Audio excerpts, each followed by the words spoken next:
In Ontario, public health agencies are starting to take a closer look at the provincial budget. In Toronto, for example, it appears the province plans to slash $1 billion in funding to the city's public health agency over the next 10 years. Critics say that will affect everything from school nutrition programs and daycare inspections to monitoring the spread of infectious disease. According to Toronto Mayor John Tory, quote, "This is an incredibly serious funding change. It is impossible not to see this as a targeted attack on the health of our entire city." But according to the provincial government, it's shifting its cost-sharing funding model, and Toronto should adapt and do the same. We asked to speak to a representative from Doug Ford's government about this. That request, though, was denied. So how is the opposition responding? Butela Carpache is the Ontario NDP critic for mental health and addictions. She joins me now from Toronto. Hi, Ms. Carpache. Nice to see you. Thanks for your time today. Hi, Vashi. Thanks for having me. Let me start with those funding cuts to Toronto Public Health. We saw Toronto City Councillor Joe Cressy saying that it'll amount to about $1 billion over 10 years. There's concern about, for example, breakfast programs for kids that will potentially have to be cut. The province, as I mentioned, said that they're slowly just shifting the cost-sharing funding model. What's your response to that? Well, these cuts are cruel, and this is a huge cut to a frontline health service.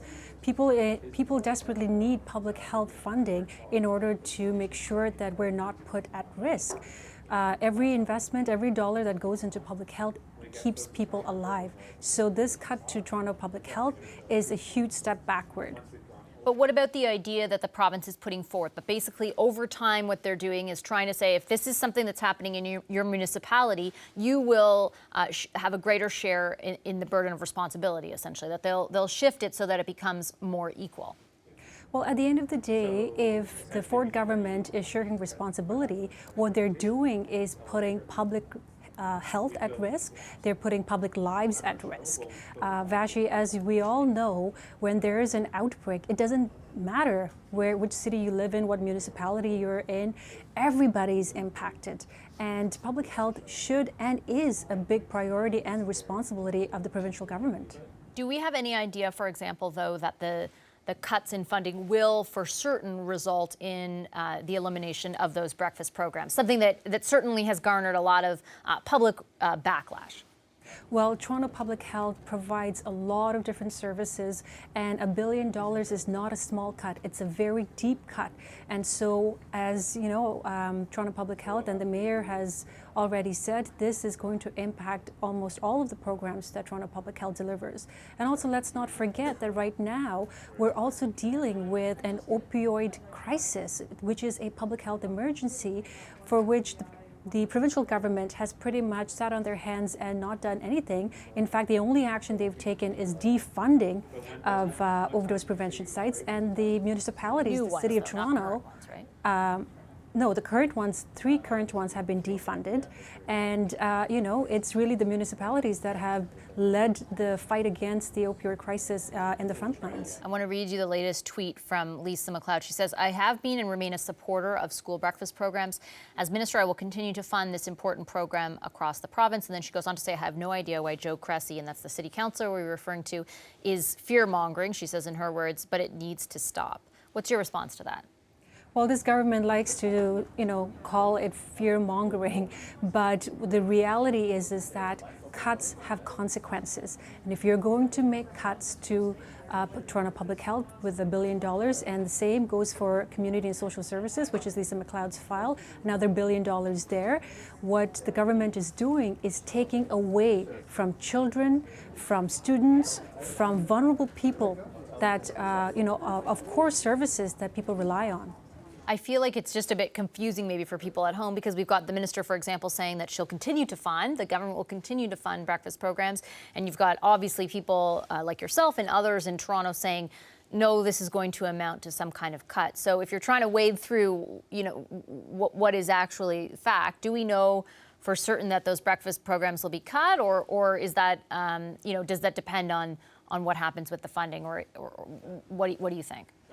I think at the end of the day, it's not so much what the minister says, but what the minister does that is more important. And so we have to look at the budget. The budget is about the government's priorities. And if they're making cuts to Toronto Public Health and pretty much to core services that people rely on. Doesn't matter what the minister says. The reality is that it's going to amount to cuts on services that people rely on at the end of the day. Let me ask you about another one of those potential cuts, legal aid, because the budget appeared to eliminate the funding envelope for refugees, specifically who use legal aid services. However, in an interview with Global News Radio, Premier Doug Ford said that anyone who needs legal aid services will receive them. Does that provide you with any assurance? Not at all. Let's not forget that this is also the same premier who said not a single person will lose their job. And yet we have seen job losses in education, in autism services. We've seen it across files. And so with the cuts to legal aid, not only has there been a complete cut to the services that are in the area of immigration and refugees, there's also an additional 30% cut to services across the board.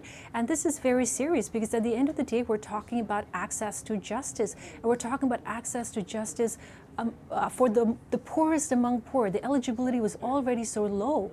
And, we have, at the end of the day, community legal clinics doing very important work, like making sure that illegal evictions are not happening, that domestic violence survivors have support, that child support payments are received. These are very important services. And also what the Ford government fails to see is that every dollar that is cut from a program like legal aid leads to a $3 to $5 increase in costs in other areas like healthcare and incarceration. So this is very short-sighted. How do you know that? This is what research shows. Which research? Legal aid research is as provided by community legal clinics. From the Legal Aid Ontario?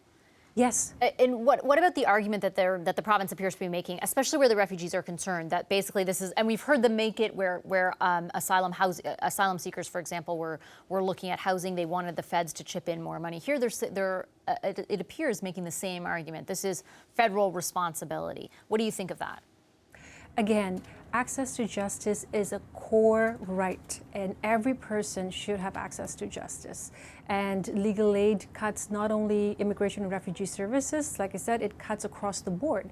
Again, we cannot have a provincial government that shirks responsibility because at the end of the day, there are lives at risk. You could have a person who could be deported, who could face serious persecution or even death. And so it is only fair, and also it is the law, it is international convention, that every person have the right to a fair, proper hearing. Okay, I'll leave it there. Thank you so much, Ms. Karpache. Really appreciate your time today. That's Butila Karpache, the Ontario NDP critic for mental health and addictions.